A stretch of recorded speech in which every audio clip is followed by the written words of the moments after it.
Colonel जीवन कुमार सिंह जब बोलते हैं तो हमारी इच्छा होती है इन्हीं को सुनते रहें।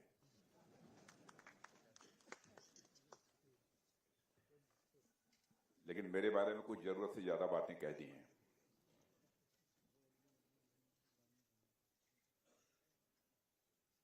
Chief of defence staff general Anil Chauhan, chief of naval staff admiral Dinesh Tripathi, chief of air staff air chief marshal Amarpreet Singh, Shrimati Sukriti Lekhi, secretary ex serviceman welfare air marshal Ashutosh Dixit CISC, lieutenant general Pushpendra Pal Singh vice chief of army staff, ex air chiefs RKF Bhadauria and Nirmal Chandra Suri ji, lieutenant general retired VK Chaturvedi, president Akhil Bharatiya Purva Sainik सेवा परिषद, air marshal retired Jagjit Singh, president air force association, brigadier retired Inder Mohan Singh, president Indian ex services league, colonel retired Sudhir Kumar Garg, president disabled war veterans, ex Naik L Jagan Reddy, chairman national ex serviceman coordination committee, media के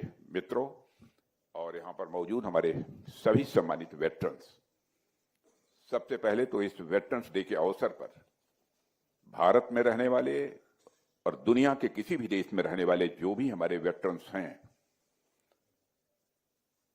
उनका मैं शीश झुकाकर अपनी तरफ से अभिनंदन करता हूं और वेटरन डे के अवसर पर मैं उन्हें अपनी तरफ से हार्दिक बधाई भी देता हूं। मैं इस अवसर पर आज वीर गति प्राप्त हो चुके अपने सैनिकों के प्रति, देश सेवा में संलग्न रहे अपने वेटरन्स के प्रति तथा अपने सैनिकों के प्रति कृतज्ञ राष्ट्र की तरफ से भी आभार व्यक्त करता हूं। साथियों, मकर संक्रांति का उत्सव हमारे सामने है। इस दिन को लोग अपने परिवार वालों के साथ सेलिब्रेट करते हैं। आज मुझे अपनी लार्जर फैमिली यानी आप सबके साथ मकर संक्रांति भी सेलिब्रेट करने का भी अवसर मिल रहा है। साथियों, आप सभी केवल सर्विस से रिटायर हुए एक सैनिक मात्र नहीं हैं, आप हमारी राष्ट्रीय चेतना के जीवंत स्तंभ हैं। आप हमारे सामूहिक साहस के प्रतीक और हमारी भावी पीढ़ियों के आप प्रेरणा स्रोत हैं। 20 साल की उम्र के आसपास जब आप लोगों ने यह निर्णय लिया होगा कि आपको आर्म फोर्सेज में जाना है, तो आपने उस समय केवल एक पेशा नहीं चुना था, एक सैनिक के रूप में आपने एक संकल्प लिया था। एक वह संकल्प जहां व्यक्ति स्वयं को पूर्णतः राष्ट्र के लिए समर्पित कर देता। आपने वह व्रत निभाया जिसमें आपने स्वयं से ऊपर राष्ट्र को ही प्राथमिकता दी है। आपने अपने जीवन के सुनहरे वर्ष पहाड़ों की चोटियों पर, रेगिस्तान की तपती रेत में और जंगलों की नमी में गुजार दिए। आप चाहते तो किसी भी फील्ड में चले जाते, वहां आपको इतनी चुनौतियों का भी सामना शायद नहीं करना पड़ता और आप अपने परिवार वालों के साथ भी ज्यादा रह पाते। लेकिन इन सब के बावजूद आप सबने राष्ट्र की सुरक्षा को प्राथमिकता दी है और किसी भी समाज के लिए इससे बड़ा बलिदान मैं समझता हूं कि और कोई दूसरा नहीं हो सकता है। आप सभी का जीवन, त्याग और बलिदान की वह जीवंत कहानी है जो किसी भी तरह से शब्दों में नहीं बांधी जा सकती है। साथियों, मैं पहले भी कई मंचों से इस बात को दोहरा चुका हूं कि रक्षा मंत्री के रूप में आप सबके साथ और आप सबके लिए काम करना मेरे जीवन के सुखद क्षणों में से एक है और यह मेरा सौभाग्य है और मेरा यह सौभाग्य है कि मुझे अपने सैनिकों के जीवन में आ रही चुनौतियों को बेहद नजदीक से देखने का और उनका समाधान करने का अवसर मिला है। मैं कभी अपने कोलीग्स के साथ भी बैठता हूं तो मैं कहता हूं कि अपने राजनीतिक जीवन में कई जिम्मेदारियों का निर्वाह कर चुका हूं। राज्य में मुख्यमंत्री से लेकर home minister, agriculture minister, surface transport minister, now as a defence minister. सबसे ज्यादा सुकून यदि मुझे काम करने में मिला है तो मैं तहे दिल कहना चाहता हूं कि डिफेंस मिनिस्टर के रूप में मुझे काम करने में सुकून मिला है। और आप सबके साथ काम करना सचमुच मेरे जीवन के बहुत सुखद क्षणों में से है, और मेरा यह सौभाग्य है कि मुझे अपने सैनिकों के जीवन में आ रही चुनौतियों को बेहद नजदीक से देखने का और उनका समाधान करने का एक अवसर भी मिला है। हम लोग तो फिर भी बहुत कुछ जानते समझते हैं, खबरें देखते हैं, सुनते रहते हैं, लेकिन एक आम आदमी के लिए सैनिक की जिंदगी की कल्पना करना भी आसान नहीं होता है। एक सैनिक की जिंदगी खुले मैदान में कड़ी, बेहद कड़ी ट्रेनिंग से प्रारंभ होती है, और एक सैनिक को डर से लड़ना, थकान को सहना और हार न मानना यह भी सिखाया जाता है। उसे बताया जाता है कि चाहे हालात कितने ही खराब क्यों हो, कदम पीछे नहीं हटना है। इसके बाद वही जवान देश की दूर दराज सीमाओं पर भेजा जाता है। कहीं सियाचिन की बर्फ है जहां ठंड हड्डियां जमा देती हैं, तो कहीं राजस्थान का रेगिस्तान है जहां पर गर्मी शरीर को जला डालती है। लेकिन हर हाल में वह जवान देश की रखवाली का फर्ज निभाता हुआ सीने का बटन खोलकर वह डटा रहता है। ये सारी चीजें एक सैनिक के व्यक्तित्व का निर्माण करती हैं। और साथियों, एक सैनिक अपना यही व्यक्तित्व लेकर समाज में जाता है। यह तो आप भी जानते हैं कि किसी भी सैनिक के लिए रिटायरमेंट बस एक वर्ड होता है, एक शब्द होता है।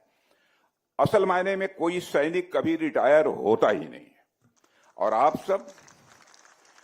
सब जब सर्विस से रिटायर हुए तो क्या आपकी सेवा समाप्त हो गई? मैं मानता हूं बिल्कुल नहीं। आपकी वर्दी का रंग बदल सकता है, आपके काम करने की जगह बदल सकती है, आपके आसपास रहने वाले लोग बदल सकते हैं, लेकिन आपके दिल में देशभक्ति और सेवा की भावना का जज्बा जो पहले था, वह जज्बा आज भी आपके अंदर कायम है। एक वेटरन के रूप में आप राष्ट्र निर्माण के हर मोर्चे पर अपना योगदान देते हैं। आप अपने डिसिप्लिन, लीडरशिप और करेज जैसे गुणों से समाज को दिशा भी देते हैं।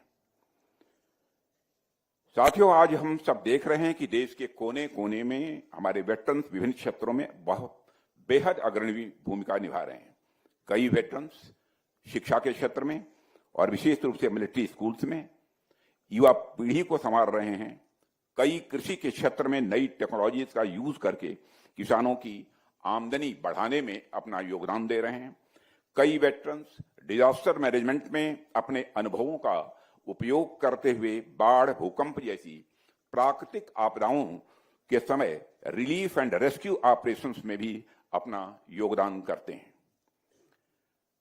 साथियों, पूरा देश हर क्षेत्र में आपके योगदान को देख रहा है, और देख ही नहीं रहा है बल्कि मैं समझता हूं महसूस भी कर रहा है।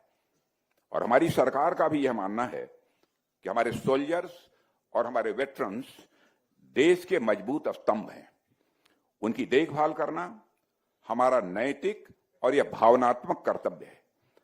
हमारे यहां तो हमारे कल्चर में ही ये सारी चीजें निहित हैं। आप देखिए कि माता पिता या दादा दादी जब तक सक्षम रहते हैं वह तब तक घर चलाते हैं। उसके बाद नई पीढ़ी जब योग्य हो जाती है तो माता पिता और दादा दादी का ख्याल रखने लगती है। उनके खाने पीने की, उनके दवाइयों की, उनके सोने जगने का, हर चीज का ख्याल रखा जाता है।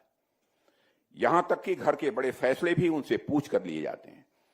हमारे यहां इसे पुण्य का काम माना जाता है, पुण्य का काम इसे माना जाता है। और इसी पुण्य भाव के साथ हमारी सरकार ने भी अपने वेटरन्स के लिए बीते वर्षों में कई ठोस फैसले लिए हैं, और आने वाले समय में भी यह सिलसिला रुकने वाला नहीं है। मैं यह भी आप सबको आश्वस्त करना चाहता हूं। आज जब सारा देश अपने सैनिकों का स्मरण कर रहा है, उनके योगदान को स्मरण कर रहा है और उनके प्रति आभार व्यक्त कर रहा है, तो मैं आज से लगभग 40 साल पहले IPKF, Indian peace keeping force के रूप में श्रीलंका में शांति स्थापना के लिए चलाए गए सैन्य अभियान में भाग लेने वाले सभी पूर्व सैनिकों का भी मैं स्मरण करना चाहता हूं। साथियों, श्रीलंका में भारतीय सेनाओं को भेजने का जो निर्णय तत्कालीन सरकार ने लिया था, उस पर बहस हो सकती है। उस बहस में मैं नहीं पढ़ना चाहता, मगर ऑपरेशन पवन में भाग लेने वाले हमारे आईपीकेएफ के सैनिकों ने जो बलिदान दिया, उस संघर्ष के दौरान जो उन्होंने जो कुछ भी किया, मैं मानता हूं उसका सम्मान किया जाना चाहिए था।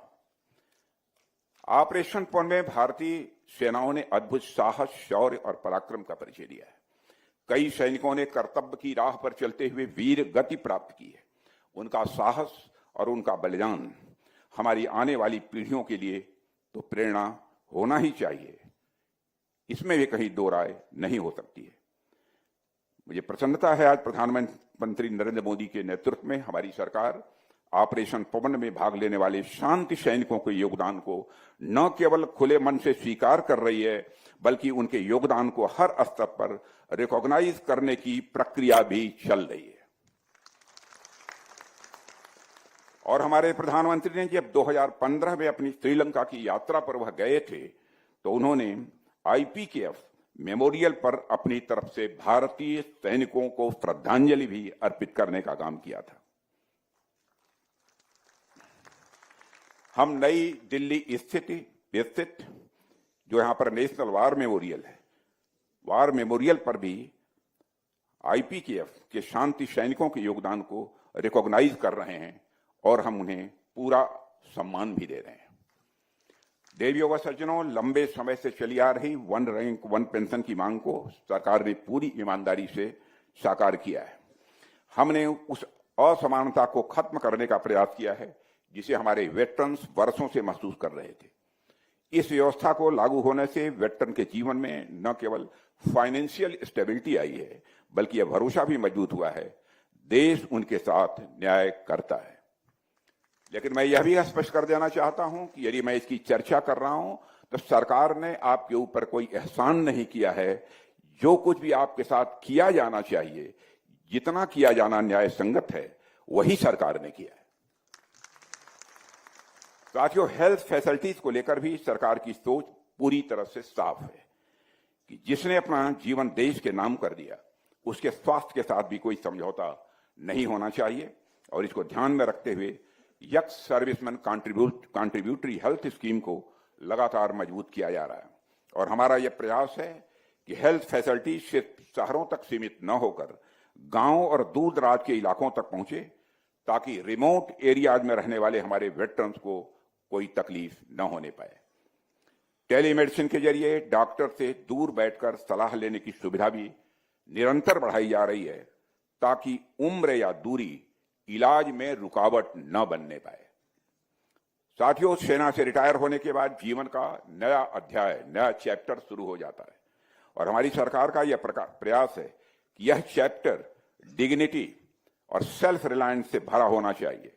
और इसी सोच के तहत वेटरन्स के रिहेबिलिटेशन और एम्प्लॉयमेंट पर भी खासा ध्यान दिया जा रहा है। उन्हें नए स्किल्स सिखाए जा रहे हैं ताकि वे रिटायरमेंट के बाद भी अपनी क्षमता का पूरा इस्तेमाल कर सकें। पब्लिक इंटरप्राइजेज में उन्हें प्रायोरिटी दी जा रही है और प्राइवेट सेक्टर में भी उनके डिसिप्लिन, लीडरशिप और इंटीग्रिटी को भी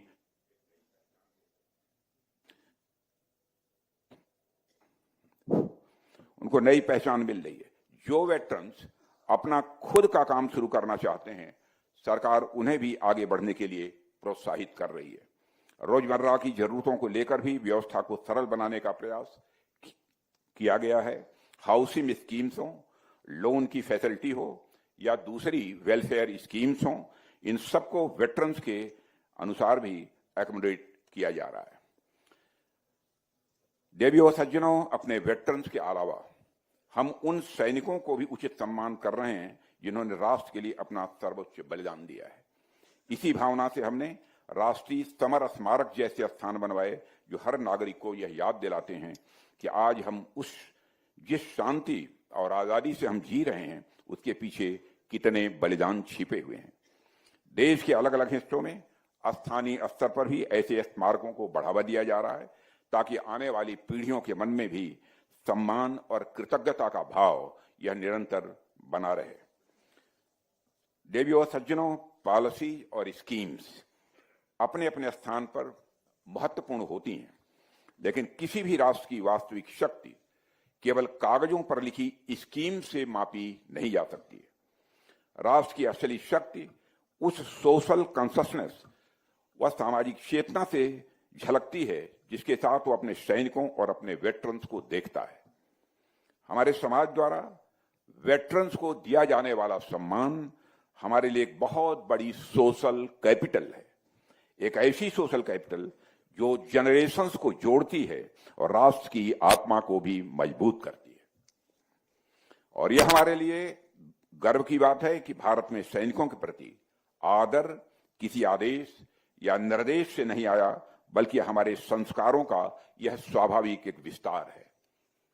देश के किसी भी कोने में जब कोई सैनिक दिखाई देता है तो बच्चे से लेकर बूढ़े तक हर व्यक्ति उसके प्रति सम्मान व्यक्त करता है, और यह देखकर विशेष संतोष होता है कि हमारी युवा पीढ़ी इस भावना को पूरी गंभीरता और खुले दिल से आगे बढ़ा रही है। हमारे सैनिकों के साथ हमारा बंधन हृदय का है, विश्वास का है, सम्मान का है और एक साझा भविष्य के सपनों का हमारा आपका रिश्ता है। मैं आपको विश्वास दिलाना चाहता हूं कि सरकार हर तरीके से दृढ़ संकल्पित होकर आपके साथ है और हमारा निरंतर प्रयास है कि आपके जीवन का सम्मान से भरा हो, सुरक्षा से युक्त हो और आत्म संतोष से परिपूर्ण हो। कोशिश हमारी यही है। देवियों और सज्जनों, आप सभी राष्ट्र निर्माण की इस यात्रा में अपनी सक्रिय भूमिका निभा रहे हैं। आज भारत एक मजबूत, आत्मनिर्भर और विकसित राष्ट्र बनने की दिशा में तेजी से आगे बढ़ रहा है। अब इस सच्चाई को सभी स्वीकार करते हैं। आपने देखा होगा कि आज के कुछ वर्षों पहले जब इंटरनेशनल फोरम पर, अंतर्राष्ट्रीय मंचों पर भारत कुछ बोलता था तो भारत की बातों को जिस गंभीरता पूर्वक लिया जाना चाहिए नहीं लिया जाता था, लेकिन आज इंटरनेशनल फोरम पर भारत कुछ बोलता है तो सारी दुनिया कान खोलकर सुनती है भारत बोल क्या रहा है। यह भारत की हैसियत बनी है। ऐसे समय में आप जैसे वेटरन्स का अनुभव, आपकी लीडरशिप और आपके वैल्यूज देश के लिए यह अनमोल धरोहर हैं। आज हमारे समाज को और विशेष रूप से हमारे युवाओं को आपसे सीखने की आवश्यकता है, मैं ऐसा मानता हूं। अंत में मैं आप सभी से बस यही कहना चाहता हूं कि आप अपने अनुभवों के माध्यम से नौजवानों का मार्गदर्शन करें, अग्निवीरों और युवा सैनिकों को सही दिशा दें और जरूरत पड़ने पर आपात स्थितियों में सिविल एडमिनिस्ट्रेशन के साथ ऐसे ही खड़े रहें। आपकी प्रेजेंस और आपका गाइडेंस कठिन परिस्थितियों में हमारे युवाओं के लिए बहुत बड़ा सहारा बन सकता है। इसके साथ ही सामाजिक समरसता को बढ़ावा देने के लिए, यानी सोशल हार्मनी को बढ़ावा देना, आपसी भाईचारे को मजबूत करना और जमीनी स्तर पर देशभक्त की भावना को और सशक्त करना भी आज की बहुत बड़ी जरूरत है। चाहे वह एजुकेशन का क्षेत्र हो, स्किल डेवलपमेंट हो, डिजास्टर मैनेजमेंट हो, कम्युनिटी लीडरशिप हो या फिर इनोवेशन का रास्ता हो, हर जगह आपकी भागीदारी आने वाली पीढ़ियों के लिए एक पॉजिटिव और लास्टिंग इंपैक्ट छोड़ सकती है, ऐसा मेरा मानना है। आपका योगदान सिर्फ आज के लिए नहीं बल्कि भविष्य के भारत की मजबूत नींव रखने का काम करेगा। इसी विश्वास और सम्मान के साथ मैं आप सभी से आग्रह करता हूं कि आप अपने अनुभव और ऊर्जा को राष्ट्र की सेवा में ऐसे ही निरंतर लगाते रहें और परमात्मा लगातार आपको वह शक्ति और सामर्थ्य आपका वह बना कर रखे ताकि आप निरंतर इस राष्ट्र की सेवा कर सकें। इस वेटरन्स डे के पावन अवसर पर मैं पूरे राष्ट्र की ओर से आप सबके प्रति पुनः आभार, प्रेम और अगाध सम्मान की अभिव्यक्ति करता हूं और आपके त्याग, आपके अनुशासन और आपके समर्पण के बिना यह राष्ट्र वह नहीं होता जो आज है। और इन्हीं बातों के साथ एक बार पुनः आप सबका को धन्यवाद देते हुए और वेटरन्स डे पर आप सबको हार्दिक बधाई देते हुए और देश के कोने कोने में जहां और विदेशों में भी जहां भी हमारे वेटरन्स हैं उनके प्रति हृदय से सम्मान की अभिव्यक्ति करते हुए अपना निवेदन समाप्त करता हूं। आप सबको बहुत बहुत धन्यवाद।